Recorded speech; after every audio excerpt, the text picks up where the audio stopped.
സമൂഹം ഇന്നേറെ ചർച്ച ചെയ്യുന്ന ഹേമ കമ്മിറ്റി റിപ്പോർട്ട്. അങ്ങനെ ഒരു റിപ്പോർട്ട് 5 വർഷവും 7 മാസവും മുമ്പ് നമ്മുടെ സാംസ്കാരിക മന്ത്രിയായിരുന്ന എ.കെ. ബാലൻ്റെ മുന്നിലെത്തിയതാണ്. നിയമത്തെപ്പറ്റി അറിയാവുന്നവരും നിയമനിർമ്മാണം നടത്തുന്നവരുമൊക്കെയാണ് ഈ ഒരു റിപ്പോർട്ടിനെ 5 വർഷവും 7 മാസക്കാലവും ഒരു ഗത്യന്തരമില്ലാത്ത അവസ്ഥ ഉണ്ടായപ്പോൾ മാത്രം പുറത്തേക്ക്, അതും ഭാഗികമായിട്ട് ഏറ്റവും പ്രസക്തമായ ഭാഗങ്ങളൊക്കെ ഒഴിവാക്കി പുറത്തേക്ക് വിട്ടത്. അല്ല, അത് പിന്നെ വിവരാവകാശ നിയമം അനുസരിച്ച് ചോദിച്ചിട്ട് ആദ്യം കൊടുക്കാതിരിക്കുകയും പിന്നെ അത് വിവരാവകാശ കമ്മീഷനെ തന്നെ സമീപിക്കുകയും ചെയ്ത് കഴിഞ്ഞതിന് ശേഷമല്ലേ ഈ ഏതാണ്ട് കുറച്ച് പേജുകൾ 13 പേജെങ്ങാണ്ട് ഒഴിവാക്കിക്കൊണ്ട് പിന്നെ സ്വകാര്യത എക്സ്പോസ് ചെയ്യാത്ത രീതിയിൽ പ്രസിദ്ധീകരിക്കാനും കണ്ട് പറഞ്ഞ് അങ്ങനെ കണ്ടൊക്കെ അല്ലേ ഇത് പിന്നെ ഇത് പുറത്തു വന്നത്. ഈ 13 പേജ് വിവരാവകാശ കമ്മീഷണർ പ്രസിദ്ധീകരിക്കാൻ പറഞ്ഞതാണ്, ഗവൺമെന്റിനോട് പറഞ്ഞ.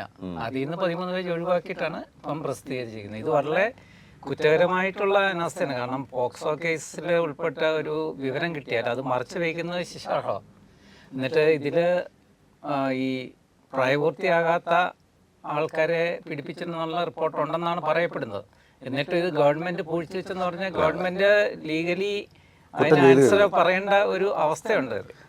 അപ്പോൾ എൻ്റെ സംശയം, ഒരു ഹേമ കമ്മിറ്റി ആണല്ലോ വന്നിരിക്കുന്നത്. ഹേമ ജസ്റ്റിസ് അല്ലേ, ഒരു ഹൈക്കോടതി റിട്ടയർഡ് ഹൈക്കോടതി ജസ്റ്റിസ് ആണെന്നാണ് എനിക്ക് തോന്നുന്നത്. അതോ ജില്ലാ ജഡ്ജി? അവരുടെ അടുത്തല്ലേ ആദ്യം ഇത് എക്സ്പോസ് ചെയ്യുന്നേ, പറയുന്നേ. അപ്പോൾ അവര് ഇതിനകത്ത് എന്ത് നടപടി എടുത്തു? അവരൊരു ജഡ്ജി, റിട്ടയർഡ് ജഡ്ജി എന്നുള്ള നിലയ്ക്ക് അവരത് പോലീസ് അറിയിക്കണ്ടായിരുന്നു. അവരത് കമ്മിറ്റി റിപ്പോർട്ടാക്കി വെച്ച് അതുകൊണ്ട് ഇതിനകത്ത് സ്വകാര്യത സംരക്ഷിക്കണം എന്ന് പറഞ്ഞ് 2 മാസം കഴിഞ്ഞപ്പോൾ കണ്ട ഒരു കത്തുകൾ കൊണ്ടുപോയി ഗവൺമെൻറ് കൊടുത്തു. അതിൻ്റെ ചോട് പിടിച്ചല്ലേ ഇവർ ഈ പറഞ്ഞ സാർ പറഞ്ഞ ഒരു 5 മാസം വർഷമോ ഇത് പൂത്തിവെച്ചത്. അപ്പോൾ അവരെ വരെ അതിനകത്ത് ആദ്യത്തെ അതിലും ഉണ്ട്, അവർക്കും ആൻസറബിൾ ആണെന്നാണ് അല്ലേ. ഇതിന്റെ സീക്രസി പാലിച്ചുകൊണ്ട് ഇത് പോലീസിനെ അറിയിക്കാനുള്ള ഒരു ഉത്തരവാദിത്വം അവർക്കും ഉണ്ടാകും. അപ്പൊ ഇത് ചെയ്തില്ലല്ലോ. ഇവിടെ സുപ്രീം കോടതിയുടെ താഴെയുള്ള മുഴുവൻ നിയമങ്ങളും ഉണ്ടാക്കി, ഓസ്കോ നിയമം ഉണ്ടാക്കി, ഇതെല്ലാം ഉണ്ടാക്കി വെച്ചിട്ടും ഇപ്പോഴും ഇത് ഇങ്ങനെ ഇരുട്ടിത്തപ്പി കേരളത്തിലെ ജനങ്ങളെ പിന്നെ ഒരു അടുത്ത എൻ്റെ ഒരു സാറേ സംശയിക്കേണ്ടത്, ഒരു 2 ആഴ്ച മുമ്പ് വരെ TV തുറക്കാൻ മേലാത്ത രീതിയിലായിരുന്നു നമുക്ക് വീട്ടിലിരുന്ന് പിള്ളേരോട് ഒപ്പ് വരുന്നത്.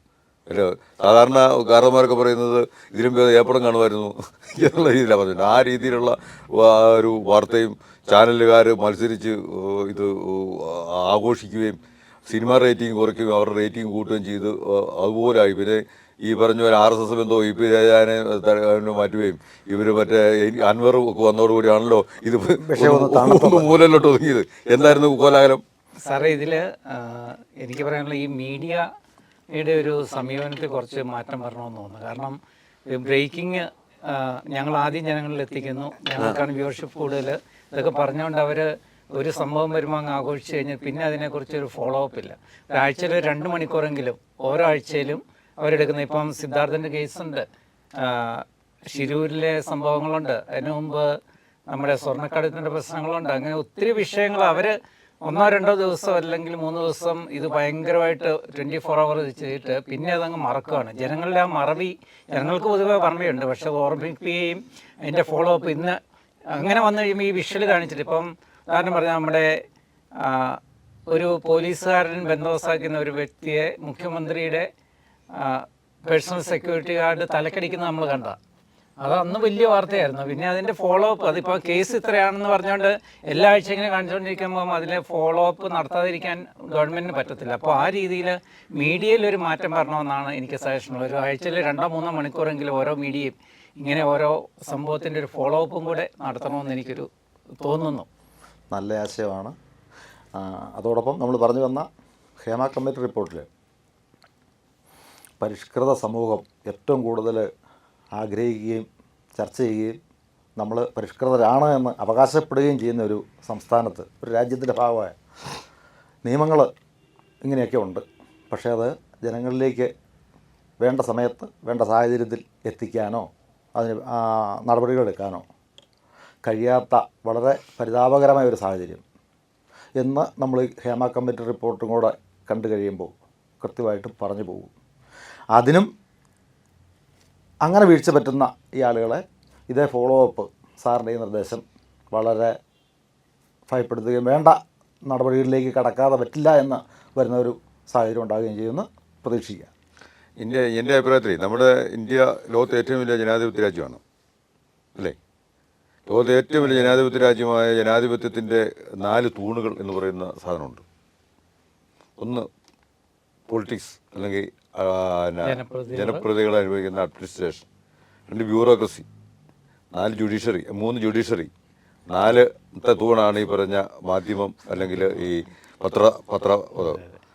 ഈ ഹേമ കമ്മിറ്റിയുടെ കാര്യത്തിൽ തുടക്കത്തിൽ തന്നെ സാധാരണ ഒരു ജഡ്ജിയെ വെച്ച് ഒരു കമ്മിറ്റി രൂപീകരിക്കുമ്പോൾ അത് കമ്മീഷനായിട്ടാണ് കേരളത്തിൽ ഇന്ത്യയുടെ ചരിത്രത്തിൽ ഒരു കമ്മീഷനെയാണ് വെച്ചിരിക്കുന്നത്. ജുഡീഷ്യൽ കമ്മീഷൻ നമ്മൾ കേട്ടിരിക്കുന്നത് എങ്ങനെയാണ്? ഈ കമ്മിറ്റിയെ വെച്ചെടുത്ത് തൊട്ട് തുടങ്ങി ഈ ഹേമ കമ്മിറ്റിയുടെ കാര്യത്തിൽ 4 തൂണ്, ജനാധിപത്യത്തിൻ്റെ 4 തൂണുകളും കുറ്റക്കാരുടെ വക്കിൽ നിൽക്കുന്നു എന്നാണ് എനിക്ക് പറയുന്നുള്ളത്. ആരാ തെറ്റ് ചെയ്യാതെ? ആദ്യം മുമ്പ് സൂചിപ്പിച്ച പോലെ ബാലനും മുഖ്യമന്ത്രിയും കൂടെ ഇത് കണ്ടിട്ട് 5 വർഷം പൂർത്തിവെച്ചു. ഇതറിഞ്ഞ പോലീസ് ഉദ്യോഗസ്ഥരായിട്ടുള്ള ജുഡീഷ്യറി ബ്യൂറോക്രസി ഇതിനെ കൂട്ടുനിന്നു. ജഡ്ജി ഉൾപ്പെടെയുള്ള ആളുകളാണ് ഇതിൻ്റെ മൊഴിയെടുത്തത്. പത്രക്കാരുൾപ്പെടെയുള്ള ആളുകൾ നിങ്ങൾ ഈ പറഞ്ഞ പോലെ ഏതോ ഒരു സിനിമയ്ക്കകത്ത് പറഞ്ഞ പോലെ ഈ മാധ്യമങ്ങളും രാഷ്ട്രീയവും ഒരു എല്ലിങ്കക്ഷണത്തിൻ്റെ അപ്പുറം ഇപ്പുറം ഉറിഞ്ചി ജീവിക്കുന്ന 2 ജീവികളാണെന്ന് ഏതോ ഒരു സിനിമയ്ക്കകത്ത് പറയുന്നുണ്ട്. എനിക്ക് തോന്നുന്നു ലൂസിഫർ എന്ന സിനിമയ്ക്കകത്ത് തോന്നി. അത് ഓരോ കഷ്ണം കിട്ടുമ്പോൾ അല്ലെങ്കിൽ ഒരു എല്ലെങ്കിഷം കിട്ടുമ്പോൾ അതിൻ്റെ അപ്പുറത്തുനിന്ന് രാഷ്ട്രീയക്കാരനും കുറിച്ചും ഇപ്പുറത്തുനിന്ന് മാധ്യമങ്ങൾ കുറിച്ചും എന്നിട്ട് കുറച്ച് ആഘോഷിക്കും, പാവപ്പെട്ട ജനങ്ങളെ വിട്ടികളാക്കും. അവർ കഴിഞ്ഞിട്ട് അടുത്ത എല്ലിങ്കഷം കിട്ടുമ്പോൾ അതിന് കുറിച്ചാൻ പോവും. അങ്ങനെ സത്യത്തിൽ ഇവിടെ വിട്ടികളായിപ്പെട്ടുകൊണ്ടിരിക്കുന്നത് ഇവിടുത്തെ സാധാരണ ജനങ്ങളും ഇതിൻ്റെ ബലിയാടായ ആളുകളുമാണ്. ഇതെന്ന് പറഞ്ഞാൽ ഒരു പ്രത്യേക സിനിമയുടെ ഒരു ലോകമാണ്. അത് ഈ ബ്രൈറ്റ് ലൈറ്റിൽ ഷൂട്ട് ചെയ്യുകയും ഇരുട്ടത് കാണിക്കുകയും ചെയ്യുന്ന ഒരു സംഭവം. അതുപോലെ തന്നെയാണ് ഇപ്പം ഇത് വന്നേക്കുന്നത്. പുറത്തെല്ലാം മാന്യതയും എന്നാൽ അതിൻ്റെ ഇപ്പുറത്തൊരു ഇരുണ്ട മുറിയും ഉള്ള ഒരു അവസ്ഥയാണ് ഇപ്പോൾ വന്നിരിക്കുന്നത്. നമ്മളൊക്കെ നേരത്തെ തന്നെ കേട്ടിട്ടുണ്ട് സിനിമയിൽ ഇങ്ങനെയുള്ള ധാരാളം ദുഷ്പ്രവണതകളുണ്ടെന്ന് കേട്ടിട്ടുണ്ട്. പക്ഷെ അതെല്ലാം സിനിമ നമുക്കറിയാം നല്ല സുന്ദരന്മാരും സുന്ദരികളും വർക്ക് ചെയ്യുന്ന ഒരു ജോലിയാണ്, ഒരു ക്ലോസ്ഡ് കമ്മ്യൂണിറ്റിയാണ്. അതുപോലെ തന്നെ കൂടുതൽ അടുത്ത് അഭിനയിക്കുന്ന ഒരു അവസ്ഥയുള്ള. അപ്പോൾ ഇതൊക്കെ ഗോസിപ്പ് എന്നുള്ള രീതിയിലാണ് നമ്മൾ കുറച്ചൊക്കെ സത്യം ഉണ്ടാവുമെങ്കിലും ഒരു ഗോസിപ്പായിരിക്കും എന്നാണ് നമ്മളൊക്കെ ധരിച്ചിട്ടുണ്ട്. പക്ഷേ ഈ കമ്മിറ്റി വന്നപ്പോൾ അതിൻ്റെ ഒരു ഡെപ്ത് നമുക്ക് മനസ്സിലാകുന്നത്. ഒരു അധോലോക കഥയെ വെല്ലുന്ന അധോലോകരെ നമ്മൾക്ക് പറയില്ലേ, അധോലോകങ്ങൾ സ്വർണ്ണക്കടത്തും അതുപോലെ കഞ്ചാ മാഫിയ ഇതൊക്കെ ലഹരി മരുന്ന് കടത്തും ഒക്കെയാണ് ഉണ്ടെങ്കിൽ സിനിമാ ലോകം എന്ന് പറയുന്ന ലോകം അത് ഇൻഡസ്ട്രിയേക്കാളും കൊള്ളാണ്ട് ഒരു സിനിമാ ലോകമാണ്. ഒരു പ്രത്യേക അധോലോകം പോലെ ഒരു സിനിമാ ലോകമാണ്. ആ സിനിമാ ലോകത്ത് നമ്മളൊക്കെ ചെറുപ്പത്തിൽ തന്നെ ഈ സിനിമ കാണാൻ പറ്റും. എല്ലാവർക്കും സിനിമ ഇഷ്ടമാണ്. അതൊരു പ്രത്യേക ഒരു ഇൻഡസ്ട്രി ആയിട്ട് കാണുമ്പോൾ ലക്ഷക്കണക്കിന് ആളുകൾ ഇതുകൊണ്ട് ലോകം മുഴുവൻ നോക്കുമ്പോഴത്തേനും ഒരു ഭയങ്കരമായ തൊഴിൽ സാധ്യതയുള്ളത്, തൊഴിലെടുത്തത് ജീവിക്കുന്നതും ഒത്തിരി ആളുകളുടെ ഉപജീവന മാർഗവും ജീവിത സന്ധാരണ മാർഗവുമാണ് ഈ സിനിമ മേഖല എന്ന് പറഞ്ഞ്. അതിനകത്ത് ഭയങ്കര ഇതുണ്ട്, വരണ്യവർഗവും മറ്റേ എന്നാ പറയുന്നത് ഉച്ചനീചത്വം. നമ്മളെ മലയാളത്തിൽ പറഞ്ഞാൽ ഒരു ഉച്ചനീചത്വത്തിൻ്റെ ഒരു ലോകമാണ് ഈ സത്യം പറഞ്ഞാൽ ഈ സിനിമാ ലോകം എന്ന് പറയുന്നത്. നമുക്ക് മനസ്സിലാക്കി വരുന്നിടത്തോളം കാലം അവിടെ ജന്മി കുടിയാൻ വ്യവസ്ഥ പോലെയാണ്. മണ്ടയിലിരിക്കുന്നവൻ കൽപ്പിക്കും, താഴെ ഇരിക്കുന്ന അടിയാന്മാർ കാണാൻ കേട്ടോണം, അവൻ അനുഭവിച്ചോണം. പണ്ടത്തെ നമ്മൾ പറഞ്ഞ ജന്മിമാർ പറയുമ്പോൾ താഴെ കുടിയാന്മാർ ചെയ്തുപോലെ ചെയ്ത് ജീവിക്കേണ്ട ഒത്തിരി പാവങ്ങളുള്ളൊരു ലോകം അതൊരു അധോലോകം എന്ന് പറയാൻ പറ്റുള്ളൂ. അവിടെ സത്യം പറഞ്ഞാൽ ഒരു ഹേമ കമ്മിറ്റി പോലുള്ള കമ്മിറ്റിയെ നിയമിച്ചാൽ മാത്രം പോരാ, അതിന് പേരിൽ നമ്മൾ ഞാൻ പറയുന്നത് കൃത്യമായ നടപടി എടുത്തു പോകാനുള്ള ഒരു സംവിധാനം ഇച്ഛാശക്തിയും കാണിച്ചു പോകണം എന്നുള്ളതാണ് എനിക്കിതിനെപ്പറ്റി പറയാനുള്ളത്. പഴയ ഒരു നോവല് വായിച്ചത് ഈ സംഭവത്തോട് ചേർത്ത് വായിക്കാൻ ഞാൻ ഇഷ്ടപ്പെടുകയാണ്. എന്ന് പറഞ്ഞു കഴിഞ്ഞാൽ പി അയ്യനത്ത് എഴുതിയ താര എന്ന നോവലാണ്. അതിനകത്ത് ഒരു നിർമ്മാതാവും സിനിമാ മേഖലയിലേക്ക് കിടന്ന് സംവിധാനം പഠിച്ചു ഒരുത്തന് സംവിധായകനാകാൻ അവൻ്റെ കാമുകിയെ കാഴ്ചവെക്കേണ്ടി വന്ന പശ്ചാത്തലമാണ്. അവർക്ക് അതോടെ പിന്നീട് ഇവൻ വിവാഹം കഴിച്ചോളാമെന്നൊക്കെ വാക്ക് കൊടുത്തിരുന്ന, പക്ഷേ ജീവിതം തീർന്നു പോകുന്ന പെങ്കൊച്ച് ആത്മഹത്യ ചെയ്ത് അവസാനിപ്പിക്കുന്നതാണ് കഥ. സിനിമാ നടികൾ ആത്മഹത്യ ഇതുമായിട്ട് നമ്മൾ എങ്ങനെ ഇതിനെ റിലേറ്റ് ചെയ്യാം എന്നുള്ളത് ചിന്തിച്ചാൽ നല്ല ഒരു തൊഴിൽ മേഖല, അവിടെ വിവേചനം ഒരു കാരണവശാലും പാടില്ലാത്തതാണ്. പക്ഷേ ശക്തരെന്ന് അവകാശപ്പെടുന്ന നായകന്മാരും തീരുമാനിക്കുന്നു. മുമ്പൊക്കെ സംവിധായകരുടെ കലയായിരുന്നു സിനിമ. അടൂർ ഗോപാലകൃഷ്ണനോ ഐ.വി. ശശിയോ ഒക്കെ അരവിന്ദനെ പോലുള്ള അരവിന്ദൻ അവരൊക്കെ സിനിമ ചെയ്തു. ഇന്ന് ഈ നായകനാണ്, ആര് സംവിധായകനാണെന്ന് തീരുമാനിക്കുന്നത്. അങ്ങനെ ഈ മേഖല തികച്ചും വ്യത്യസ്തമായ ഒരു രൂപത്തിലേക്ക് മാറി മറിഞ്ഞു. നായികമാരൊക്കെ ഇവർക്ക് വെറും കളിപ്പാട്ടങ്ങളും. അതായത് ഈ സിനിമ നേരത്തെയൊക്കെ ഒരു നിർമ്മാവ്, ഒരു സംവിധായകനൊക്കെ ഉണ്ടായിരുന്നു. ഇപ്പം ഓരോ നടന്മാർക്കും അവരുടേതായ സംവിധാനങ്ങളുണ്ട്. സിനിമ അവരുടെ ഒരു കമ്പനിയായിട്ട് വരികയാണ്. അപ്പം അവരാണ് നിശ്ചയിക്കുന്ന ആര് ഇതിൽ വരണമെന്നുള്ളത് നിശ്ചയിക്കുന്നത്. അതാണ് ഒരു പവർ ഗ്രൂപ്പ് എന്ന് പറയുന്ന, അതാണ് ഇവരുടെ പ്രബലരായിട്ടുള്ള കുറേ ആൾക്കാർ ഇതിനെ നിയന്ത്രിക്കുകയും. അപ്പം അത് പ്രധാനമായിട്ടും ഈ അമ്മ എന്ന് പറയുന്ന സംഘടനയാണ് അതിൻ്റെ ഒരു ബേസ്. അതിൻ്റെ കൂടെ തന്നെ ഈ പ്രൊഡ്യൂസേഴ്സ് അസോസിയേഷൻ, ഡിസ്ട്രിബ്യൂട്ടേഴ്സ് അസോസിയേഷന്, എക്സിബിറ്റേഴ്സ്, ഇതെല്ലാം ഉണ്ടെങ്കിലും അതൊരു പൽചക്രം പോലെ ആയിപ്പോയി. അതിൻ്റെ തലപ്പത്തെല്ലാം ഈ അമ്മയുടെ സ്വാധീനമുള്ള ആൾക്കാരാണ് വന്നിരിക്കുന്നത്. അപ്പം ഈ പൽചക്രം കറങ്ങിയാൽ എല്ലാം കറങ്ങും. അത് നിന്നാൽ നിൽക്കാൻ പറഞ്ഞാൽ ബാക്കിയെല്ലാം കണക്ഷൻ കിടക്കുന്ന അങ്ങനെ ഒരു ദൂഷിത വലയം അവിടെ വന്നു പെട്ടു എന്നുള്ളതാണ് ഒരു വലിയ ശാപമായിട്ടുള്ള. നമ്മളിപ്പോ പറഞ്ഞു വരുമ്പോ ഈ ഹേമ കമ്മിറ്റിയിലേക്ക് കൊണ്ടുപോകുന്നത് തന്നെ ഈ പവർ ഗ്രൂപ്പിന്റെ ഒരു ബാക്കി പത്രമാണല്ലോ. നമുക്കറിയാമല്ലോ, ഒരു നടിയെ പീഡിപ്പിച്ചത് അത് ബ്രൂട്ടലായിട്ട് കാറിനകത്ത് വെച്ച് ഒരു നടിയെ, അത് നമുക്ക് കേട്ടുകേൾവി പോലും ഇല്ലാത്ത രീതിയിൽ ഒരു പെൺകുട്ടിയെ കുറച്ച് ആളുകൾ കൂടി കാറിനകത്ത് വെച്ച് പീഡിപ്പിക്കുകയും അതുകൊണ്ട് ഇപ്പോൾ തുടർച്ചയായിട്ടുണ്ടായ പ്രശ്നങ്ങളും അതിൽ നിന്നാണല്ലോ ഈ സിനിമയിലോ മേഖലയിൽ കുറച്ച് ധൈര്യവും കുറച്ച് കാര്യങ്ങളെപ്പറ്റി ബോധമുള്ള കുറച്ച് പെൺകുട്ടികൾ ചേർന്ന് WC വിമൻ കളക്റ്റീവ് സിനിമ എന്ന് പറഞ്ഞൊരു സംഘടന ഉണ്ടാക്കുകയും അവർ സംഘം ചേരുകയും ഈ പറഞ്ഞ പവർ ഗ്രൂപ്പിനെതിരെയും ഈ ചൂഷണത്തിനെതിരെയും നടപടിയെടുക്കാൻ വേണ്ടി പോവുകയും ഒക്കെ ചെയ്തു. അപ്പോൾ ആ സമയത്ത് നമ്മൾ കേട്ട കുറച്ച് കഥകൾ നമ്മൾ ഞെട്ടിക്കുന്നതെന്ന് ഓർക്കണം. ഈ ഒരു പ്രമുഖ നടൻ, നമുക്കറിയാം, പ്രമുഖ നടനായിട്ടുള്ള ആളുടെ പേര് ഞാനിവിടെ പറയുന്നില്ല, എല്ലാവർക്കും അറിയാവുന്ന നടനാണ്. അദ്ദേഹം എത്ര ദിവസം ജയിലിൽ കിടന്നു ഇതുമായി ബന്ധപ്പെട്ട്. എന്തിൻ്റെ പേരില്ല?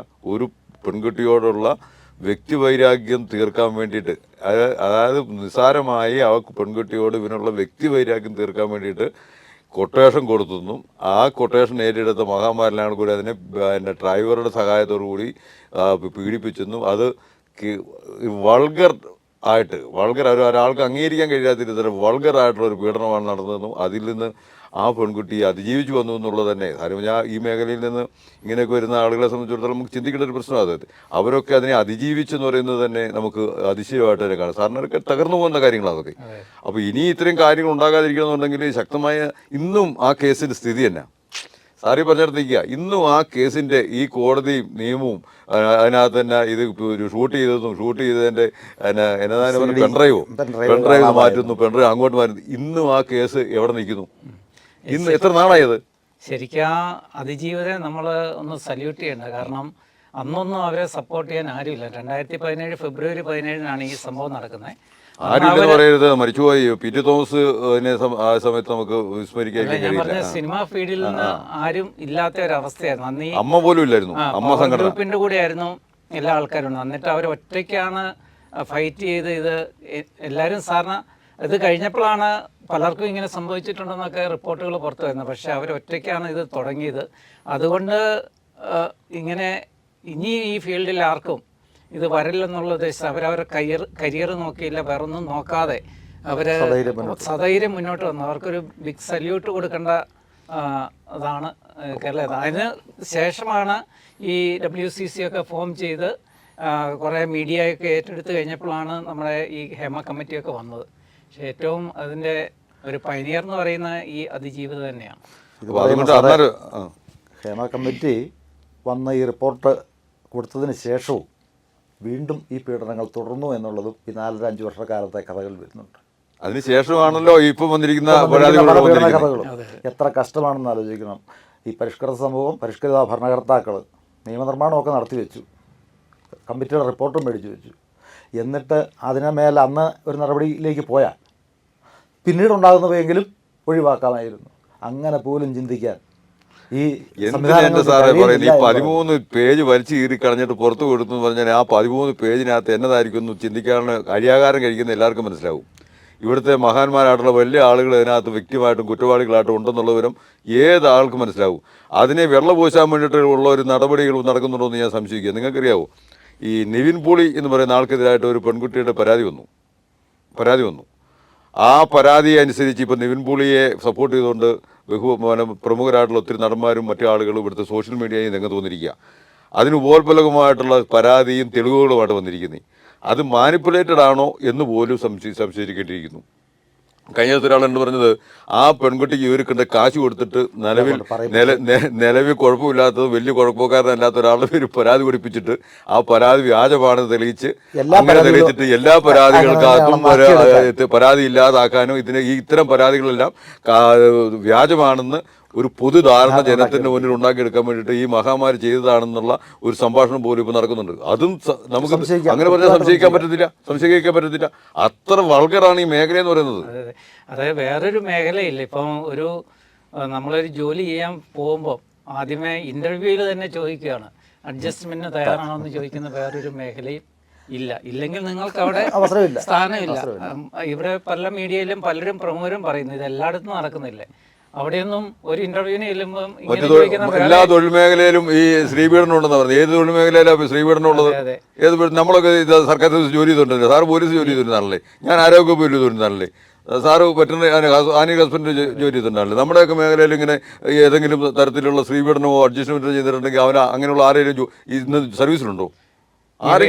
ഒറ്റപ്പെട്ട കേസ് ഉണ്ടെങ്കിൽ അത് ഉപയോഗിച്ച് സമ്മതപ്രകാരം വരെ ചെയ്തായിരിക്കും. അല്ലാതെ ഈ ഇത്തരത്തിലുള്ള നിർബന്ധമായിട്ടുള്ള പീഡന ശ്രമങ്ങളോ പീഡനമോ ഏത് തൊഴിൽ മേഖലയിലാണ് ഉള്ളത്? അല്ല, അതെല്ലാം വല്ലതും ഉണ്ടെങ്കിൽ പോലും എല്ലാം എക്സ്പോസ് ചെയ്യുന്നുണ്ട്. കാരണം സംഘടനകളൊക്കെ നിൽക്കുമല്ലേ. പിന്നെ അപ്പോൾ അതെല്ലാം എക്സ്പോസ് ചെയ്യുന്നുണ്ട്. അപ്പം ഇത്രയും ആയിട്ടുള്ള ഒരു ഇത്. അതുപോലെ തന്നെ ഈ അമ്മയിലെ മെമ്പർഷിപ്പിന് ഒരു അരോണോ മെമ്പർഷിപ്പ് കിട്ടണമെങ്കിലും ഇതിന് തയ്യാറാണോ പറയുന്ന അതിന് കാശ് കൊടുക്കണ്ട.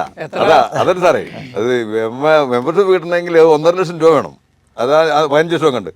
ഇത് അഡ്ജസ്റ്റ്മെന്റ് തയ്യാറായി കഴിഞ്ഞാൽ ആ കാശ് കൊടുക്കണ്ട, മെമ്പർഷിപ്പ് ഫ്രീ. അതാണ് പരിപാടി. ഏത് ലോകത്തെ നമുക്ക് ജീവിക്കുന്നത് ആലോചിച്ചു പോലെ. അപ്പൊ ഇതില് പിന്നെ ഒരു ഇതാണ് ഈ വ്യാജ പരാതികളും കുറെ വരാം. കാരണം ഇപ്പം ഉഭയസമ്മതപ്രകാരം ബന്ധപ്പെടാൻ സുപ്രീം കോടതി വരെ അല്ല, ഇപ്പം മാരീഡ് ആണെങ്കിൽ പോലും അതിന് ബന്ധത്തിന് പുറത്ത് ചെയ്യാനുള്ള ഒരു ഇത് പറയുന്നത്. അപ്പോൾ ഇത് നമ്മുടെ ഒരു ആവശ്യത്തിന് വേണ്ടി അങ്ങനെ ചെയ്തതിന് ശേഷം വർഷങ്ങൾ കഴിയുമ്പോൾ അവരെന്തേലും ഇഷ്ടപ്പെടാതെ വരുമ്പം എന്നെ പീഡിപ്പിച്ചെന്ന് പറഞ്ഞ് വരുന്ന കേസുകളും ഇതിൽ ഉണ്ടാകാം. അതുപോലെ നമുക്ക് പല കേസും സിനിമയുടെ പുറത്തുമുണ്ട്. അങ്ങനെ നമുക്കറിയാം പല കേസുകളുണ്ട്. അതുപോലെ ഒരാളെ അവരെ ക്രൂസിഫൈ ചെയ്യണമെന്നുണ്ടെങ്കിൽ ഒരു ഏറ്റവും എളുപ്പമുള്ള പരിപാടി ഒരു പീഡന പരാതിയാണ്. വ്യക്തിപരമായിട്ടും തീർക്കാം, കുടുംബപരമായിട്ടും തീർക്കാം, സമൂഹത്തിൽ നിന്ന് ഇത്രയും ഒരാളെ തീർത്ത് കളയാൻ പറ്റുന്ന അങ്ങനെ ഉദ്ദേശിക്കുന്നവർക്ക് തെളിവുണ്ടാക്കാൻ പറ്റും. ഇയാള് താമസിക്കുന്ന റൂമിൽ ഒരു ദിവസം കയറുന്ന എല്ലായിടത്തും CCTV ഉണ്ട്. കയറി വെറുതെ ഇറങ്ങി പോന്നാലും കോടതിയിലേക്ക് പറഞ്ഞില്ലല്ലോ, ജീവിതം തീർന്നില്ലേ. 4-5 വർഷം കഴിഞ്ഞല്ലേ ഇത് വരുന്നത്. പിന്നെ പീഡന പരാതി. അപ്പൊ ഈ നിയമത്തിലൊരു വെയിറ്റേജ് കൊടുക്കണമെന്നാണ് എൻ്റെ അഭിപ്രായം. ഇന്ന് നടക്കുന്ന സംഭവം ഇന്ന് പറയുന്നതിന് ഫുൾ വെയിറ്റേജ്, കാലം കഴിയും തോറും അതിന്റെ ഒരു മെരിറ്റ് കുറയ്ക്കണം. 15 വർഷം 20 വർഷം കഴിഞ്ഞിട്ട് പറയുന്നതും ഈ റീസെന്റ് ആയിട്ടൊരു പിന്നെ കൊച്ചുകുട്ടികളൊക്കെ ആണെങ്കിൽ ഒരു പ്രശ്നമുണ്ട്. ഞാൻ പറഞ്ഞ ഈ പോക്സോയിലല്ല, ബാക്കിയുള്ള കാര്യത്തിൽ അവരെ ഭീഷണിപ്പെടുത്തോ ഇതൊക്കെ ചെയ്യാൻ. അപ്പം അതിനൊരു മെരിറ്റ് പ്രത്യേകം കൊടുക്കണം. ആ വിഷയത്തെപ്പറ്റി പറയുമ്പം മറ്റൊരു സംഗതി ഉണ്ട് അതിനകത്ത്. ഈ മേഖല തൊഴിൽ ചെയ്യാൻ ആഗ്രഹിച്ച് അവിടെ ചെല്ലുന്ന ഒരാളോട് മറ്റ് സാഹചര്യങ്ങൾ സാമ്പത്തികമായിട്ട് ഇച്ചിരി പിന്നോക്കാവസ്ഥയിൽ നിന്നൊക്കെ ഉള്ള ഒരാളാണ്, കലാരംഗത്ത് അറിയപ്പെടുന്ന ആളാണ്, സിനിമയിലേക്ക് വന്നിട്ടില്ല, നാട്യശാസ്ത്രം പഠിക്കുകയോ ഒക്കെ കഷ്ടപ്പെട്ട് ചെയ്തിട്ടുണ്ട്. അവർക്ക് ആ മേഖലയിലൊരു തൊഴിലവസരം ഈ അഡ്ജസ്റ്റ്മെൻറ്റിലൂടെ മാത്രമേ കിട്ടൂ എന്ന് പറയുന്നിടത്ത് അവർ പിൻവാങ്ങി തിരിച്ചു പോകണോ? തിരിച്ചു പോകണം സാറേ. ആത്മാഭിമാനമുള്ളവരാണെങ്കിൽ തിരിച്ചു പോകണം. ഇവിടെയാണ് ഈ പ്രശ്നം.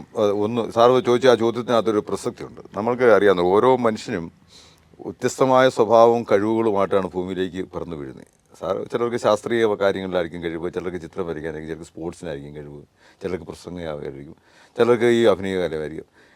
ഈ വ്യത്യസ്തമായ കഴിവുകളുള്ള ആളുകൾക്കും വ്യത്യസ്തമായ ഈ ജൈവിക ആവശ്യങ്ങളോടുള്ള താല്പര്യങ്ങൾക്കും വ്യത്യാസമുണ്ട്.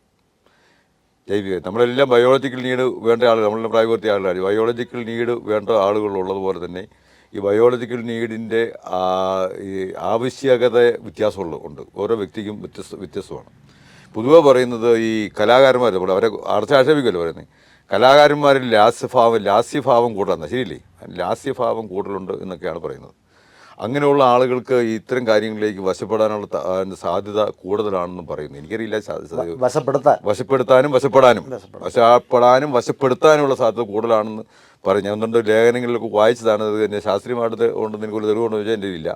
പക്ഷെ അങ്ങനെ അത് സാധ്യതയുണ്ട്. അവർക്ക് ഒരു നമ്മുടെ എല്ലാം പുറത്തൂടെ ഒരു ഒരു ഇതുണ്ട്, ഒരു ആവരണമുണ്ട്, ഒരു മാഗ്നറ്റിക് പവർ, അത് പവറുണ്ട് ഓരോ ബോഡിയിൽ. ആ പവർ അനുസരിച്ച് ആ മാഗ്നറ്റിക് പവർ അനുസരിച്ച് ഇത്തരമുള്ള ആളുകൾക്ക് ഈ സാധ്യത ഇവർക്ക് ആവശ്യമില്ല. ബയോളജിക്കൽ നീഡിനോടുള്ള ആസക്തി കൂടുതലുണ്ട്. അതുകൊണ്ടാണ് ഇവർ ഇത്തരം കാര്യങ്ങളിലേക്ക് പോകുന്നത് എന്നൊരു പറച്ചിലുണ്ട്. അതുകൊണ്ട് സിനിമാ മേഖലയും മറ്റു മേഖലകളിലൊക്കെ മറ്റ് തൊഴിലിടങ്ങളുള്ളതിനെ കഴിഞ്ഞും ഈ സാധ്യത കൂടുതലുണ്ട് എന്നും പറയുന്നു. ഇതൊന്നും നമ്മുടെ അറിയത്തില്ല. എന്തായാലും ഇതൊരു ശരിയില്ലാത്ത രീതിയാണ് നമുക്ക്. സാറേ, അതിന് ആരാ തടസ്സം നിൽക്കുന്നത്? ഇപ്പം രണ്ടുപേർക്ക് സമ്മതമാണെങ്കിൽ അവർ തമ്മിൽ ബന്ധപ്പെടുന്നതിനോ ഒന്നും ആർക്കും തോന്നില്ല. ഇത് നമ്മൾ ഈ കറപ്ഷൻ്റെ കാര്യം പറയില്ലേ, ഡിമാൻഡ് ആൻഡ് അക്സെപ്റ്റൻസ് എന്നാണ് പറയുന്നത്. നമ്മൾ കൈക്കൂലി മേടിക്കുന്നതാണ് പറയുന്നത്. ഇവിടെ ഒരു കാര്യം നടക്കണമെങ്കിൽ ഇന്നത് ചെയ്യണമെന്ന് ഡിമാൻഡ് ചെയ്യുന്നതിലാണ് പ്രശ്നം, പ്രധാന തെറ്റ്. അവർക്ക് രണ്ടുപേർക്ക് സമ്മതമാണെങ്കിൽ ആർക്കാണ് പ്രശ്നം? ഈ സമ്മതപ്പെടുത്തുന്നു എന്നുള്ളതാണ് ഇവിടുത്തെ പ്രശ്നം. ഒരു വലിയ കാംക്ഷിച്ചാണ് ചെല്ലുന്നത്. സിനിമ എന്ന് പറയുന്ന ഒരു മായിക ലോകമാണ്. ഇത്രയും ഒരു പെട്ടെന്ന് ഒരു മനുഷ്യൻ പ്രശസ്തിയും പണവും കിട്ടാൻ പറ്റുന്ന ഒരു മേഖല ഭൂമിയിൽ വേറൊന്നുമില്ല. ഭൂമിയിൽ നമുക്കറിയാലോ, ഇവരുടെയൊക്കെ കലാകാരന്മാരായിട്ടൊന്ന് കയറി കഴിഞ്ഞാൽ പിന്നെ അവരുടെയൊക്കെ ആസ്തിയും അവരുടെയൊക്കെ ജീവിത സുഖങ്ങളും ജീവിത സൗകര്യങ്ങളൊക്കെ എവിടെ പോയി നിൽക്കുന്നു എന്നുള്ളത്. അപ്പോൾ ഈ പ്രശസ്തിക്കും പണത്തിനും വേണ്ടിയിട്ട് എല്ലാ മനുഷ്യനും കാംക്ഷിക്കുന്നുണ്ട്. നമ്മൾക്കൊന്നും അത് പറ്റാത്തതുകൊണ്ടും മറ്റും നമ്മളിങ്ങനെ ഒതുങ്ങി ജീവിക്കുന്നു എന്നുള്ളതല്ലാതെ.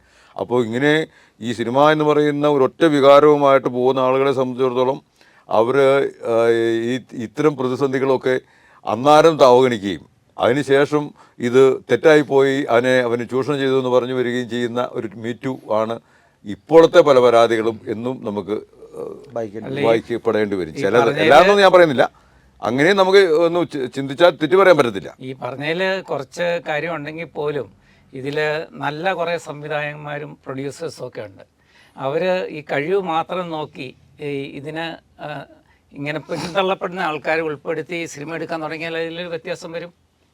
കാരണം അവർക്ക് ചാൻസ് കിട്ടുക എന്നുള്ള ഒരു വലിയ കാര്യമാണ്. ഇവര് ഈ ഇതുപോലെ നന്നായിട്ട് ചിന്തിക്കുന്ന സംവിധായകന്മാരും പ്രൊഡ്യൂസേഴ്സും ആക്ടേഴ്സും എല്ലാം കൂടെ ചേർന്ന് അവർക്ക് അത്യാവശ്യം പണമുണ്ടല്ലോ, ഒരു സ്വരൂപക്കൂട്ടി അവരൊരു സിനിമയുടെ പുതിയൊരു ലോകം കെട്ടിപ്പടുത്ത ഇതിന് വ്യത്യാസം വരും. അതുപോലെ ഇങ്ങനെ ആരെങ്കിലും ആവശ്യപ്പെടുന്നുണ്ടെങ്കിൽ ആ സമയത്ത് ഇവരെ എക്സ്പോസ് ചെയ്താൽ തന്നെ പിന്നെ ചോദിക്കാനുള്ള ഒരു ബുദ്ധിമുട്ടുണ്ടാകും. അത് മിണ്ടാതിരിക്കുന്നു എന്നുള്ളതാണ്. ഭയങ്കര പണം മുടക്കമുള്ളൊരു മേഖല കൂടെ ഈ സിനിമ പിടുത്തമെന്ന് പറയുന്നത്. നിങ്ങൾ ഒരാൾ ഇതിന് വേണ്ടിയിട്ട് പണം മുടക്കാൻ വരുമ്പോൾ അവൻ ഈ പണം തിരിച്ചു കിട്ടണം. കാരണം ഇത്ര ചെറിയ ഒരു ബഡ്ജറ്റ് പടമാണെന്ന് പറഞ്ഞാൽ ഇന്നത്തെ കാലത്ത് ഒരു 5 കോടി രൂപ ഈ താഴെയുള്ളൊരു മുടക്കുമുതലുണ്ട് ഇതിന്. അപ്പോൾ അവനെ സംബന്ധിച്ചിടത്തോളം അവന് ഈ മുടക്കുന്ന മുതൽ പലിശ കൂട്ടിയെങ്കിലും തിരിച്ചു കിട്ടണമെന്ന ആഗ്രഹത്തോടു കൂടിയാണ്. അതിനകത്ത് എനിക്ക് തോന്നുന്നു 70% പൈസയും പ്രധാനപ്പെട്ട നടന്മാരും നടിക്കും വേണ്ടിയിട്ടാണ് പൈസ കൊടുത്തു പോകുന്നത്. പറഞ്ഞ സാറേ, അതാണ് ഇതിനകത്ത് ഏറ്റവും വലിയ പ്രശ്നം. അപ്പോൾ 5 കോടി രൂപ ഉണ്ടെങ്കിൽ അതിനകത്ത് പ്രധാനപ്പെട്ട നടൻ നടിക്കും 3 കോടി രൂപ മുടിച്ചുകൊണ്ട് പോകും. 2 കോടി രൂപ കൊണ്ടാണ് ഈ അത്തപ്പാടികൾക്കെല്ലാം കൊടുക്കുന്നു, പിരിവും കാര്യങ്ങളെല്ലാം പ്രചരണം വരെ നടത്തുന്നത്. അപ്പോൾ അവന് ഈ പണം കിട്ടണമെന്നുണ്ടെങ്കിൽ, ഈ പൈസ തിരിച്ച് കിട്ടണമെന്നുണ്ടെങ്കിൽ അവന് എന്ത് ചെയ്യും? ഈ ഉറപ്പുള്ള ഒരാളെ വെച്ച് സിനിമ എടുക്കുകയുള്ളൂ. അല്ലാത്തവന് ഇതിലെ വ്യവസായമല്ലേ സാറേ, ഇതുകൂട്ടല്ല, ചാരിറ്റി അല്ലല്ലോ. അവിടെയാണ് ഇവരുടെ എല്ലാം നേട്ടം എന്ന് പറയുന്നത്. നമ്മൾ ഈ പറഞ്ഞ പവർ ഗ്രൂപ്പ് ഉണ്ടാകുന്നതിൻ്റെ നേട്ടവും സാധാരണപ്പെട്ട പ്രൊഡ്യൂസറിനെയും സംവിധായകനെയും കുഴിയിലാക്കുകയും ചെയ്യുന്നതിൻ്റെ കാരണം ഈ പണം കണ്ടമാനം വേണ്ട ഒരു ഇൻഡസ്ട്രിയാണിത് മുടക്കാൻ. എത്രയോ ആളുകൾ സിനിമ പിടിച്ച് പൊളിഞ്ഞ് ദാരിദ്ര്യത്തിൽ പോയി ആത്മഹത്യ ചെയ്തിട്ടുണ്ടെന്ന് നമുക്കെല്ലാവർക്കും അറിയാമല്ലോ. അപ്പോൾ അങ്ങനെയുള്ളൊരു മേഖല ആയതുകൊണ്ട് ഇതിനെ എൻ്റെ അഭിപ്രായത്തിൽ അങ്ങനെയുള്ളപ്പോൾ നമ്മുടെ ഗവൺമെൻറ് മേഖലയിൽ ഇത്തരം നല്ല കലാകാരന്മാർക്ക് സിനിമ എടുക്കാനും പിടിക്കാനും മറ്റു രീതിയിലുള്ള ഒരു സൗകര്യം ഒരുക്കുകയും അവർക്ക് വേണ്ട സാമ്പത്തിക സഹായം അടക്കം ചെയ്യാനുള്ളൊരു സംവിധാനം കൂടെ ഉണ്ടെങ്കിലേ ഈ സിനിമ എപ്പറ്റി കോൺക്ലേവ് നടത്താൻ പോവുക, മറ്റേ കോണല്ലാത്ത നടത്താൻ പോകാന്ന് പറഞ്ഞിട്ട് കാര്യമില്ല. ഇത്ര നല്ല കഴിവുള്ള സംവിധായകരെ ഒക്കെ കണ്ടെത്തി, നടീനടന്മാരെ കണ്ടെത്തി അവർ പ്രോത്സാഹിപ്പിക്കാനും അവർക്ക് സിനിമ പിടിച്ച് മറ്റുള്ളവരെ കാണിച്ച് നല്ല സിനിമ ഉണ്ടാക്കാനും പറ്റുന്ന ഒരു വേദി ഈ നമ്മുടെ സംസ്ഥാനത്തും രാജ്യത്തും ഉണ്ടായെങ്കിലേ സാറി പറഞ്ഞ രീതിയിലുള്ള ഒരു കാര്യം നടക്കുമെന്നാണ് എനിക്ക് തോന്നുന്നത്. അതായത് സാറേ, നമ്മുടെ ഈ ഇപ്പം ഏറ്റവും പ്രമുഖരായിട്ടുള്ള നടന്മാരുടെ കാര്യത്തിൽ ആണ് ഇവിടെ പ്രശ്നം. ഇപ്പം രണ്ടാം നിരയിൽ നല്ല കഴിവുള്ള ഒത്തിരി ആൾക്കാരുണ്ട്. അവരെ എക്സ്പോസ് ചെയ്യണം, അവർക്ക് അവസരം കൊടുക്കണം. ഈ പറഞ്ഞ പോലെ ഫണ്ടിങ് ഒക്കെ വേണം കൊടുത്തിട്ട് നല്ല ആൾക്കാരെ കൊണ്ടുവന്ന് അവരെ മെഗാസ്റ്റാർസ് ആക്കണം.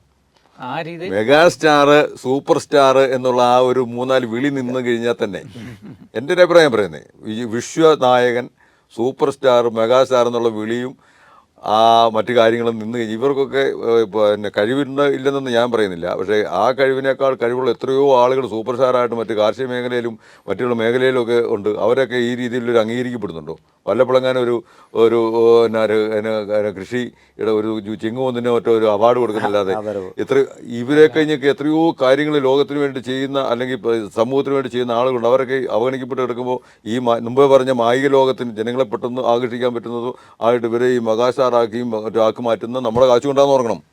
ഈ പാവപ്പെട്ടവൻ്റെ കാശ് കൊണ്ടാന്ന് ഓർക്കണം. എന്നിട്ട് അവനെ പൊക്കി പിടിച്ച് പിന്നെ അവർക്കെല്ലാം കൊടുക്കത്തെ അവാർഡും കൊടുത്ത് അവർക്ക് പത്മഭൂഷണും കൊടുത്തിട്ട് ഇറക്കി വന്നിട്ട് ആ മഹാന്മാരാണ് ഈ നാട്ടിൽ ഈ കാര്യങ്ങളെല്ലാം ചെയ്തുകൊണ്ടിരിക്കുന്നതെന്നും കൂടെ നമ്മൾ കൂട്ടി വായിക്കണത്. നമ്മളങ്ങനെ ജനറലൈസ് ചെയ്ത് പറഞ്ഞിട്ട് കാര്യമില്ല. കാരണം ഇപ്പം IAS ഓഫീസർക്കാരും ബുദ്ധിയുള്ള എത്ര പേര് നമ്മുടെ കർഷകരുടെ ഇടയിലുണ്ട്.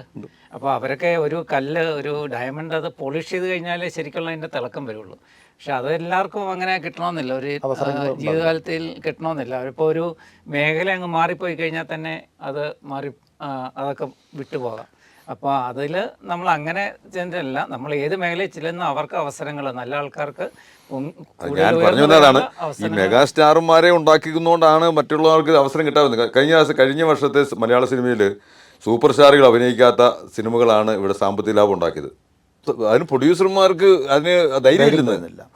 അതുകൊണ്ട് അവിടെയാണ് ഞാൻ പറഞ്ഞത്, ഈ ഇത്ര നല്ല സിനിമകൾ ഉണ്ടാക്കാൻ വേണ്ടിയിട്ട് ഗവൺമെൻറ് സപ്പോർട്ട് കൊടുത്തിട്ട് വേണം ഇത് ചെയ്യാൻ വേണ്ടിയിട്ട്. അതോടൊപ്പം മറ്റേതൊരു തൊഴിൽ മേഖല പോലെ അവിടെയൊക്കെയുള്ള നിയമങ്ങൾ പോലെ അതുപോലെ തന്നെ ആ മേഖലകളെ പോലെ തന്നെ പറ്റത്തില്ല എങ്കിലും ഈ രംഗത്തും കൃത്യമായ നിരീക്ഷണവും സേവന വേതന വ്യവസ്ഥകളും അതൊരു നിയന്ത്രണവും ഏത് ഗവൺമെൻറ് ഡിപ്പാർട്ട്മെൻറ്റുകൾക്കും ആവശ്യം വന്നാൽ ഒരു പരാതി ഉണ്ടെങ്കിൽ കൃത്യമായിട്ട് ഇടപെടാനും ഒക്കെയുള്ള അവസരങ്ങൾ കൂടിയൊക്കെ ഉണ്ടായി വരികയാണെങ്കിൽ നിയന്ത്രിക്കപ്പെടുക തന്നെ ചെയ്യും.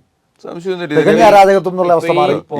പോഷ് ആക്ട് എന്ന് പറഞ്ഞ എല്ലാ തൊഴിൽ മേഖലകൾക്കും ഉള്ളതാണ്, prevention of sexual harassment work places.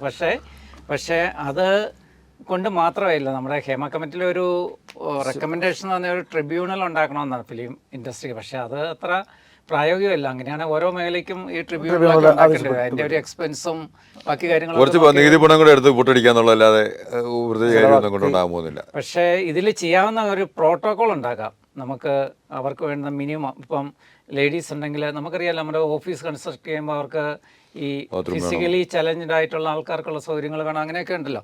അതുപോലെ ലേഡീസ് ആക്ട് ചെയ്യുന്ന അവർക്ക് ഇന്ന സൗകര്യങ്ങൾ വേണം, അങ്ങനെ പറഞ്ഞൊരു കുറച്ച് പ്രോട്ടോകോൾ ഉണ്ടാക്കുന്നത് കുറച്ച് നല്ലതായിരിക്കും. ഒരു മിനിമം വേതനം ഇത് കൊടുക്കുക, മിനിമം വേതനം ഉറപ്പാക്കണം.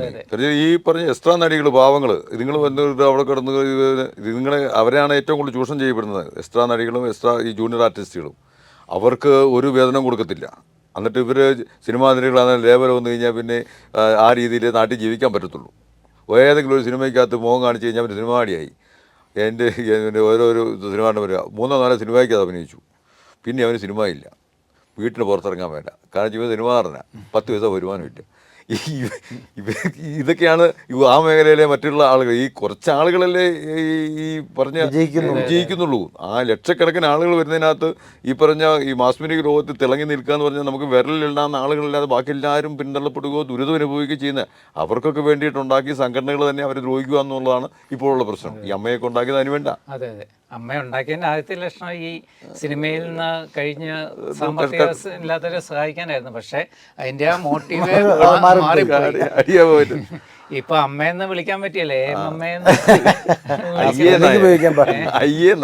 അമ്മയില് അമ്മയെന്ന് പറഞ്ഞ അച്ഛനല്ല, അവിടെ സ്ത്രീകൾക്കാണ് ശരിക്കും പ്രാതിനിധ്യം കൊടുക്കേണ്ടത്. പക്ഷേ നേതൃത്വത്തിൽ ആരുമില്ല. അതെ ഉള്ളൊരു ഇതിന്.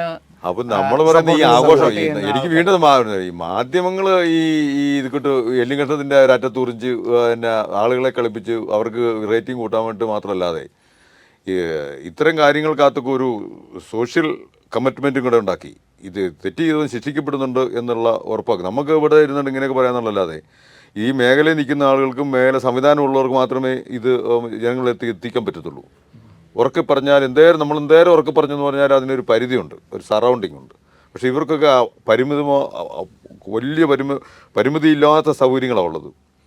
അപ്പോൾ അത് ഒരു സ്വാർത്ഥ താല്പര്യത്തിന് വേണ്ടിയിട്ടും സാമ്പത്തിക ലാഭത്തിനും വേണ്ടിയിട്ട് അടിയുറവ് വെക്കാതെ സാമൂഹ്യ പ്രതിബദ്ധത കുറച്ചുകൂടെ കാണിക്കാൻ ഈ 4 ഘടകങ്ങളും, ജനാധിപത്യത്തെ വിശ്വസിക്കുന്ന ജനാധിപത്യ രാജ്യമായ ഇന്ത്യയിലെ 4 തൂണുകളും ഒരുപോലെ നീക്കണം.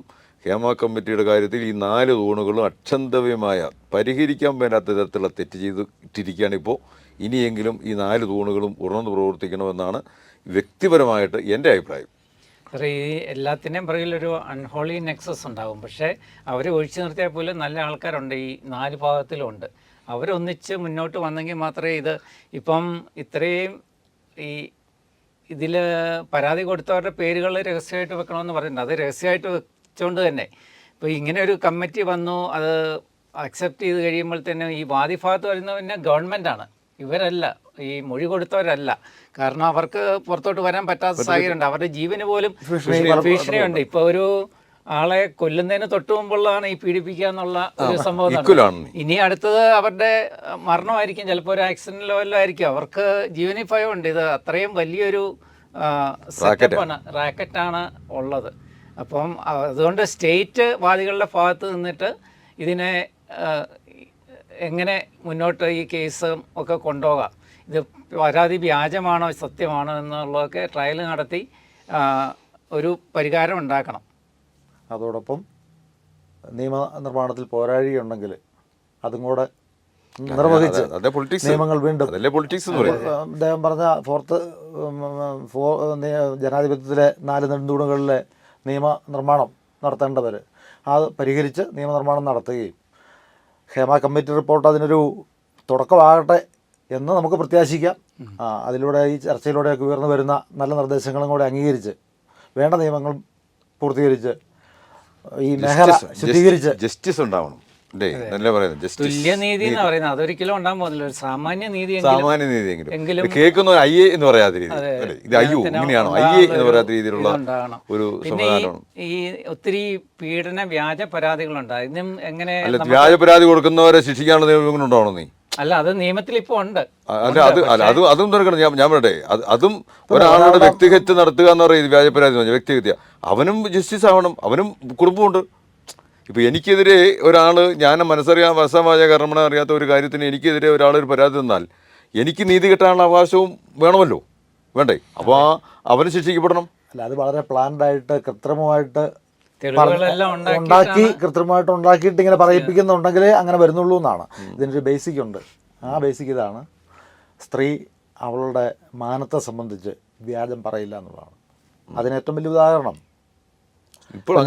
അല്ല എന്ന അനുഭവത്തിന്റെ വെളിച്ചത്തിൽ സാറിന് പറയാൻ പറ്റും. എനിക്കില്ല, എനിക്കോ പറയാൻ പറ്റും. അനുഭവത്തിന്റെ വെളിച്ചത്തിൽ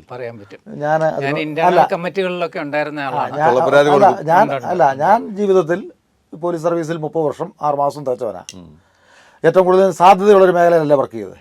എനിക്കെതിരെ ഒന്നും ഉണ്ടായിട്ടില്ല എന്നുള്ളത് അതിലുപരി എൻ്റെ സഹപ്രവർത്തകരായിരുന്നവർക്കെതിരെ വ്യാജ പരാതി ഉണ്ടായതായിട്ട് ഒരിടത്തും എൻ്റെ ശ്രദ്ധപ്പെട്ടിട്ടില്ല. പക്ഷേ എനിക്കറിയാം വ്യാജ പരാതി ഉണ്ടായതായിട്ട്. അതായത് സ്നേഹമായിട്ട് നിൽക്കുമ്പം കുഴപ്പമൊന്നുമില്ല. ഇത് കഴിഞ്ഞ് കഴിയുമ്പോൾ ഒരുത്തനെ കൊടുക്കണമെന്നുണ്ടെങ്കിൽ കൃത്യമായിട്ട് വ്യാജ പരാതി കൊടുത്ത് ചെയ്ത കാര്യങ്ങളും അത് വ്യക്തമായിട്ട് തെളിവുകളുടെ അടിസ്ഥാനത്തിൽ എനിക്കറിയാം അങ്ങനത്തെ കേസ്. പറയാൻ പറ്റത്തില്ലാത്തതുകൊണ്ട് നമുക്ക് പരാമർശിക്കാൻ പറ്റത്തില്ലെന്നുള്ളൂ. കൃത്യമായിട്ട് എനിക്ക് അനുഭവം ഇല്ല. ഇല്ല, ആ സാറിന്റെ നല്ല കാര്യം. ഈ അത് ചിലരങ്ങ് നിലച്ചിറങ്ങിയാൽ, ചില തുനിഞ്ഞിറങ്ങിയാൽ കൊണ്ടേ പോകുള്ളൂ. തുനിഞ്ഞങ്ങിറങ്ങുന്ന ആളുകള് അവനെ പുക കണ്ടേ പോകുള്ളൂ തീരുമാനിച്ച് എനിക്ക് എന്ത് സംഭവിച്ചാലും വേണ്ടില്ല അവൻ മുടിക്കണമെന്ന് ആഗ്രഹിക്കുന്ന കുറച്ച് ആളുകളുണ്ട്.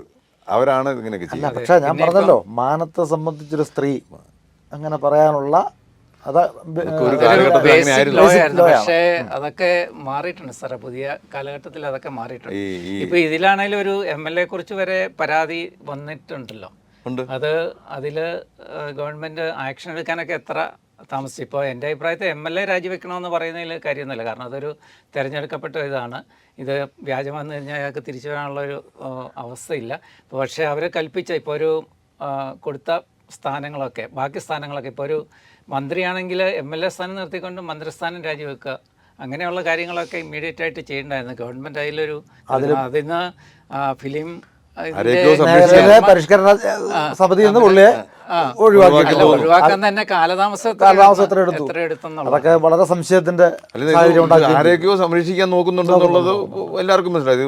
ഞാൻ പറഞ്ഞില്ലേ, എല്ലാവരും അവരവരെ കൊണ്ട് പറ്റുന്ന രീതിയിൽ ഇതിനകത്ത് മോശം പ്രവൃത്തിയാണ് ചെയ്തുകൊണ്ടിരിക്കുന്നത്. അത് നമുക്കത് മനസ്സിലാക്കാവുന്ന കാര്യമുള്ളൂ. അവരൊക്കെ തിരിച്ച് ചിന്തിക്കണം. എല്ലാവർക്കും മനുഷ്യരാണെന്നും എല്ലാവർക്കും പൗരാവകാശം ഉണ്ടെന്നും അവരെല്ലാവരും സംരക്ഷിക്കപ്പെടേണ്ടതാണെന്നും ഉള്ള ഒരു പ്രത്യേകിച്ച് ഓണമാണ് വരാൻ പോകുന്നത്. ഹാപ്പി ഓണം പറയുന്നതോടൊപ്പം തന്നെ മാവേലി നാട് വാണിയിടും കാലം മനുഷ്യരെല്ലാവരും ഒന്നുപോലെ എന്ന് പാടിപ്പതിഞ്ഞ ഒരു കേരളത്തിലാണ് നമ്മൾ ജീവിക്കുന്നത്. മാവേലിയെ പോലെ ഭരിച്ചില്ലെങ്കിലും ഈ ഒരു തരത്തിലെങ്കിലും എല്ലാവർക്കും ഒരു നന്മയുടെ വെളിച്ചമാകാൻ ഭരിക്കുന്നവർക്കും അധികാരത്തിലിരിക്കുന്നവർക്കും കഴിയണം. എന്നാൽ മാത്രമേ ഭാവിയിൽ തലമുറ നമ്മളെയൊക്കെ ദ്രോഹി എന്നൊക്കെ വിളിക്കാതിരിക്കുകയുള്ളൂ എന്നാണ് എനിക്ക് തോന്നുന്നത്. നല്ലൊരു പര്യവസാനം. സാറ് പറഞ്ഞതുപോലെ ഈ നിയമനിർമ്മാണത്തിൻ്റെ കാര്യത്തിൽ എനിക്കൊരു കാര്യം പറയാനുണ്ട്. ഒന്ന്, മറ്റേ ഈ കോടതിയും എല്ലാം അംഗീകരിച്ചിട്ടുള്ളതാണ് പരസ്പരമായിട്ട് സമ്മതപ്രകാരമുള്ള അവർക്ക് ലൈംഗികബന്ധം പുലർത്താമെന്നുള്ളത്. പക്ഷേ നമ്മുടെ ഒരു കൾച്ചറനുസരിച്ച്, ഭാരതത്തിൻ്റെ കൾച്ചറനുസരിച്ച് നമ്മൾ കുടുംബത്തിൽ അധിഷ്ഠിതമായിട്ടുള്ളതാണ് മോണോഗാമി. ഒരു വ്യക്തി ജീവിത പങ്കാളിയായിട്ടുള്ള ഒരു ഇതാണ്. അത് ഏറ്റവും നന്നായിട്ട് സ്ട്രോങ് ആയിട്ട് പോകണമെങ്കിൽ ആ രീതിയിൽ നമ്മൾ മുന്നോട്ട് പോയി ചെയ്യേണ്ടത്. അപ്പം അതിന് എല്ലാവരും മുന്നോട്ട് ഇനിയും ഇത് വേണമെന്നുണ്ടെങ്കിൽ എനിക്കൊരു അഭിപ്രായമുള്ളത്, ഒന്ന്, നിങ്ങൾ തയ്യാറാണോ അല്ലയോ എന്ന് ചോദിക്കാനുള്ളൊരു അവസ്ഥ നമുക്കില്ല. ഇപ്പം എനിക്ക് താങ്കളുമായിട്ട് സെക്സ് ചെയ്യാൻ താല്പര്യമുണ്ട്, നിങ്ങൾക്ക് സമ്മതമാണോ എന്ന് ചോദിക്കാനുള്ള ഇതിപ്പം പീഡനമാണ്. അപ്പം അത് നിയമം മൂലം ഒരു 21 വയസ്സ് കഴിഞ്ഞ ആളോട് അങ്ങനെ ചോദിക്കാനുള്ള ഒരു താന്ത്രികമുള്ള സാഹചര്യം എനിക്കറിയാവുന്ന തായ്ലാൻഡ് മാത്രമേ ഉള്ളൂ. അല്ല, അങ്ങനെ അല്ല ഞാൻ പറയുന്നത്. അങ്ങനെ അത് 18 വയസ്സാണ് ഞാൻ പറഞ്ഞ, കുറച്ചുകൂടെ ഒരു 21 വയസ്സ് അങ്ങനെ ഒരു ഇത് വന്നു കഴിഞ്ഞാൽ തന്നെ അതിലൊരു ഇത് ഇപ്പൊ ഇത് നോ എന്ന് പറഞ്ഞാൽ അവിടെ കൊണ്ട് നിർത്തിക്കണം. പിന്നെ അങ്ങോട്ട് ഇല്ല. പിന്നെ അത് മൂന്നാമത്തെ ഈ വ്യാജ പരാതികളിൽ ഞാനിങ്ങനെ ചിന്തിച്ചപ്പോൾ എനിക്ക് വന്നത്, ശരിക്കും ഈ ഞാൻ മുമ്പേ പറഞ്ഞ പോലെ തന്നെ സമ്മതപ്രകാരം എല്ലാം നടത്തിയിട്ട് പിന്നെ ഒരു പരാതി ഉന്നയിക്കുന്ന അതിന് ഒഴിവാക്കാനായിട്ട് എനിക്ക് തോന്നിയ ഒരു ആപ്പ് ഗവൺമെൻറ് തലത്തിൽ, ഒരു സീക്രട്ട് ആപ്പ്. ഇപ്പം രണ്ടുപേരും അതിൽ ലോഗിൻ ചെയ്തിട്ട് അതിൽ ഫിംഗർ പ്രിൻ്റൊന്നും പോലെ, കാരണം മനക്കി എടുത്തിട്ട് വേണമെങ്കിലും ഫിംഗർ പ്രിൻ്റ് എടുക്കാം. നമ്മുടെ ഐ സ്കാനറൊക്കെ വെച്ചിട്ട് ഒരു പിൻ നമ്പറും ഒക്കെ കൊടുത്തിട്ട് അതിൽ ഇത് ചെയ്യുക. വേറെ ആർക്കും അത് ഓപ്പൺ ചെയ്യാൻ പറ്റില്ല. അല്ല അത് അതിൽ വേറെ ആർക്കും അല്ല ഇതിൽ വേറെ ആർക്കും ഓപ്പൺ ചെയ്യാൻ പറ്റില്ല. കോടതിയിൽ പീഡന പരാതി വന്നല്ല ഒരു ഇത് നോക്കിയിട്ട് ഒരു ഏജൻസി മാത്രം കോടതിക്ക് സീക്രട്ടായിട്ട് കൊടുക്കുക. ഡൈവേഴ്സിന് പോലും ഇത് എടുക്കാൻ പറ്റത്തില്ല. ആ രീതിയിൽ ഒരു സിസ്റ്റം വന്നാലേ ഇത് ഒഴിവാക്കാം. ബാക്കി എല്ലാവരും ഇതിൻ്റെ റിസ്കിലുണ്ട്. കാരണം ഇങ്ങനെ ചെയ്യുന്ന ആൾക്കാർ സമ്മതപ്രകാരമാണെങ്കിലും ഒരു വലിയ റിസ്കിലുണ്ടെന്നാണ് എനിക്ക് തോന്നുന്നത്. പിന്നെ ഈ മീഡിയ, പറഞ്ഞ പോലെ മീഡിയയും കോടതിയും ഇതിൽ വളരെ സ്ട്രോങ് ആയിട്ട് നിന്നെങ്കിൽ ഇത് വളരെയധികം കുറയ്ക്കാനായിട്ട് പറ്റും. ഗവൺമെൻറ്റിൻ്റെ ഭാഗത്തുനിന്ന് ഒത്തിരി ഇല്ല. കാരണം ഇതൊരു, ഞാൻ പറഞ്ഞില്ലേ, ഒരു അൺഹോളി നെക്സസ് ഉള്ളതിൽ ഞാൻ സാറിനൊരു ഉപകാരം ചെയ്തു തന്ന, സാറിന് പ്രസ്തുതി നിൽക്കുന്ന ഒരു ബുദ്ധിമുട്ട് വരുമ്പോൾ എന്നെ സഹായിക്കാൻ സാറിനൊരു ബാധ്യതയുണ്ട്. അങ്ങനെ പൊളിറ്റിക്സിലും മണി മാനേജ്മെൻറ്റിലും എല്ലാം ഇത് വളരെ സ്വാധീനമുണ്ട് ഈ സിനിമാ മേഖലയ്ക്ക്. അപ്പോൾ ഈ മീഡിയയും ജുഡീഷ്യറിയാണ് ഇതിൽ ഒരു ഒന്നാം സ്ഥാനം വരേണ്ടത്. ജസ്റ്റിസ് കൊടുക്കാൻ എല്ലാവർക്കും, നമ്മുടെ ഈ എല്ലാ പ്രേക്ഷകർക്കും ഏറ്റവും ഐശ്വര്യവും സമാധാനവും സന്തോഷവും എല്ലാം നിറഞ്ഞ ഒരു ഓണാശംസകൾ നേരുന്നു. Happy Onam. Happy Onam. Happy Onam. Happy Onam. Happy Onam. Happy Onam. Happy Onam.